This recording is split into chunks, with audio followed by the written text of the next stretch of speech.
itu adalah ibadah. Ini yang harus disadari oleh kita umat akhir zaman. Kita banyak lupa, kita kira pernikahan itu hanya menyatukan kedua kekasih, hanya menyatukan kedua manusia. Padahal arti sesungguhnya dari pernikahan itu merupakan ibadah yang Allah perintahkan kepada Nabi Muhammad SAW untuk menyebarluaskan, menganjurkan umatnya untuk beribadah kepada Allah melalui jalur pernikahan. Makanya kenapa pernikahan itu merupakan ibadah? Karena sebelum datangnya Islam, Ibu, sebelum datangnya Islam, Bapak, nggak ada yang namanya pernikahan itu manusia dalam kehancuran moral.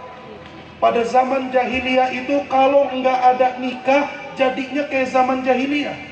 Rusak moral manusia, akalnya hancur, akalnya rusak, udah nggak ada hati nurani. Sebelum datangnya syariat pernikahan, pada zaman jahiliyah ibu menikahi anaknya sendiri, Pak. Anak nikahin ibunya sendiri, saudara menikahi saudarinya. Tidak ada hati nurani, akalnya rusak. Tapi datangnya Nabi Muhammad SAW, selain menjaga norma-norma manusia, norma-norma kehidupan, Nabi pun datang memberikan akhlak, memberikan satu ibadah yang begitu luar biasa, yaitu pernikahan. Ini pernikahan, mempelai laki senang, mempelai wanita senang, keluarga senang. Bahkan kita yang hadir kawin kagak, nikah kagak, ikut senang. Datang makan, datang berkat, datang melihat hiburan. Kita datang ikut senang karena ini Tuhan bikin hajat. Keluarga bikin hajat, kita semua ikut senang. Tapi tahukah Bapak Ibu yang dimuliakan Allah, pada saat saudara Jajang ini menikah, ada satu makhluk yang sangat benci sama dia. Ada satu makhluk marah luar biasa sama dia. Di saat keluarganya senang, apalagi mempelai pria senang, ini satu makhluk dia kesel, marah, hasut, iri, dengki, kesel. Tahu siapa makhluk itu? Makhluk itu adalah syaitanir rajim, iblis laknatullah alaihi. Musuhnya manusia, musuh bebuyutannya manusia, setan. Dia paling kesel melihat orang nikah. Kenapa? Karena dengan pernikahan setengah keimanan manusia disempurnakan oleh Allah Subhanahu wa ta'ala. Bagaimana mungkin bisa sempurna? Karena sebelum dia nikah, mata ngelihat perempuan haram jadi dosa. Tangan menyentuh perempuan jadi dosa. Apa-apa yang berkaitan dengan perempuan bukan mahram jadi dosa.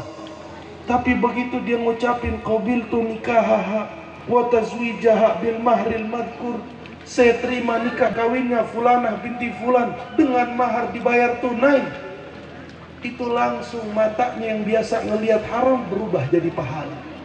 Nyentuh perempuan biasanya haram berubah jadi pahala. Semuanya tidur sama perempuan jadi pahala. Apa-apa semuanya jadi pahala. Pintu dosanya setan yang biasa dia masuk lewat situ ditutup rapat dengan adanya pernikahan. Maka dari itu, karena pernikahan ini ibadah, jangan kita salah gunakan. Salah gunakan dengan apa? Dengan berbagai macam maksiat, dengan berbagai macam dosa.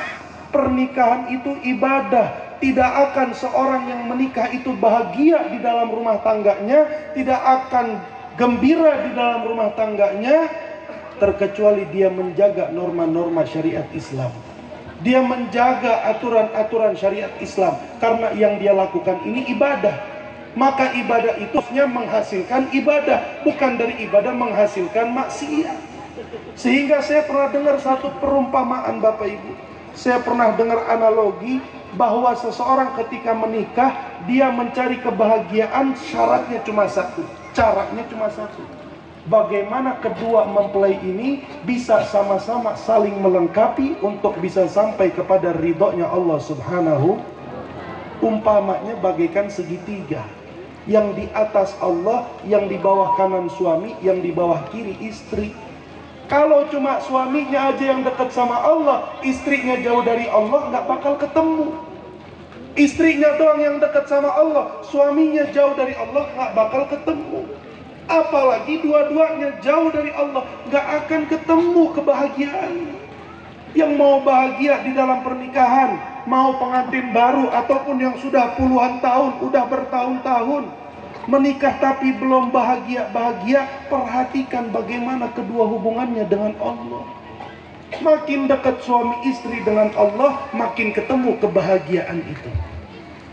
Jadi ini pernikahan ibadah, bukan sekedar menyatukan kedua insan, bukan sekedar bersetubuh, bukan sekedar berhubungan. Di dalam pernikahan ini ingin mencari ridhonya Allah Subhanahu wa ta'ala. Adapun pesan yang ingin kami sampaikan pada malam hari ini, boleh dibilang umur pernikahan saya masih muda, Pak. Saya gini-gini masih bisa dibilang pengantin baru, meskipun rada basi. Saya masih pengantin baru, umur pernikahan saya 2 tahun. Saya punya anak 1, ya masih baru lah. Ya nggak Pak? Betul nggak Pak? Ya baru punya anak 1, baru 2 tahun mah masih baru.